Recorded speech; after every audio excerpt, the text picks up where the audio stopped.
Back on CardsTV, swimming and diving. The University of Louisville men's team's competing at the NCAAs. Head coach Arthur Albiero here. I'm Sean Moth. Thanks for joining us.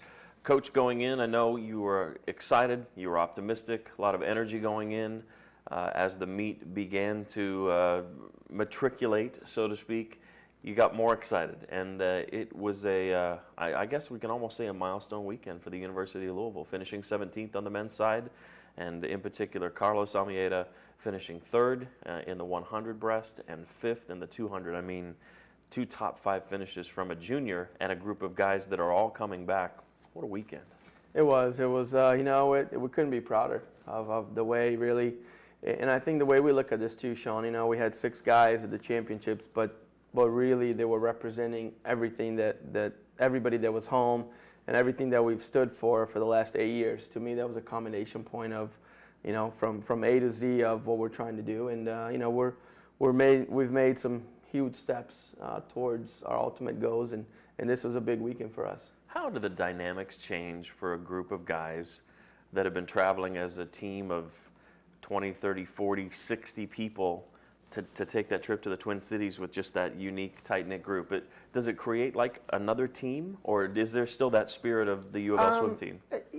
Certainly it is still, you know, Cardinal all the way, but it does create a little special bond for those 6 guys, because really, if you think about it, you know, once the NCAA selection came out, those guys had about 4 or 5 weeks of just preparation with just that small group. So, you know, they spent a little time together, spring break, everybody went to do their own thing, and they were here. And so, you know, you can't help it but really develop a little bit different bond, that we're going into a little different battle, but at the same token, they still feel much like they're representing, you know, the entire program. Obviously, I highlighted Carlos, but there were 6 guys there. Talk about some of the other performances, because I know your relays did well, and you had some other young men swimming as B-cut participants in other events that posted great times. Yeah, you know, and I think when we walked away, we took 6 guys, and all 6 scored in the meet. You know, all 6 came back as All-Americans, and I think that's ultimately, I think that speaks for itself. You know, I think from the relays, you know, and we scored on both medley relays.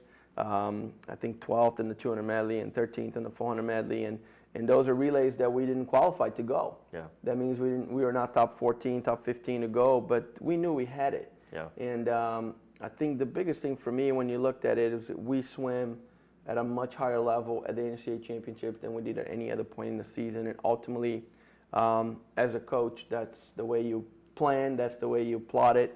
And this is the way it went out. So we feel very good. You know, I think Almeida certainly stole the show to a certain extent, and you know, he scored some major points for us, and we knew that going into it. You know, the season that he's had, the work that he put in, and the way he's competed all year. But really, it wasn't a one-man show, and that's the one thing that we always talk about. You know, I think you know, freshman Cameron Chastain, you know, who comes in as 55.5 Indiana High School state champion, which is a phenomenal achievement itself. Yeah. You know, Indiana does a phenomenal job with their high school swimming, but from Cameron to come in at 55 mid to go 53.1 twice, and become the fastest freshman in the country. Yeah. And number 12th, you know, 12th place.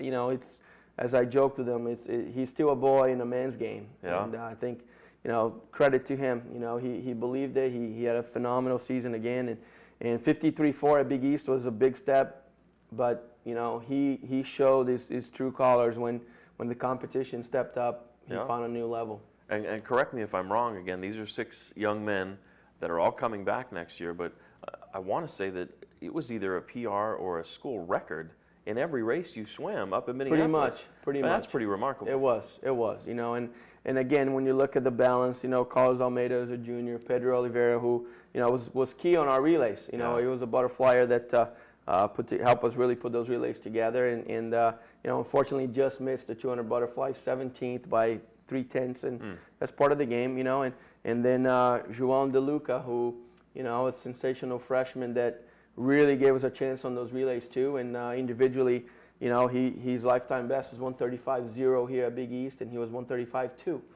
And unfortunately, that was just the 2/10 that he needed to be top 16. You know, so you know, so you look at Cameron as a freshman, João as a freshman. Alex Birch as a sophomore, who was qualified on the 800 free relay. Yeah. Alex, probably that was one of the swims that didn't go our way. Alex 200 IM in prelims, let's just say wasn't stellar.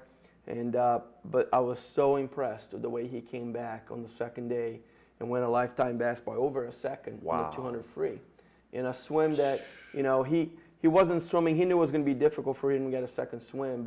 But to me, as I joke with him, that was a big boy swim. Yeah. And to go 136.5 and his best is 137.6 if I'm not mistaken.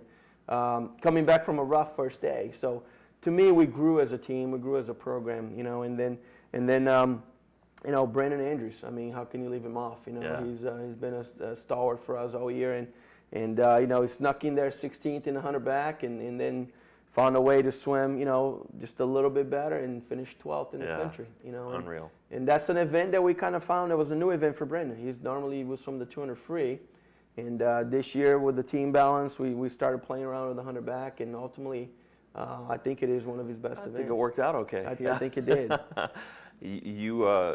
Basically the season is complete as far as the team goes, obviously with the NCAAs, but there's still events to be swum up until you guys get going in the winter. It's never ending. That's the nature of the sport. Specifically, though, you do have a meet coming up in 2 weeks in Michigan, which is a long course event, and if you're a novice like I am, you understand that that's 50 meters instead of the standard 25, which we see the way the pool was set up with the bulkheads for the Big East Championship at Ralph Wright Natatorium, but an opportunity for some kids to pursue their international dreams, I guess, so to speak. Right.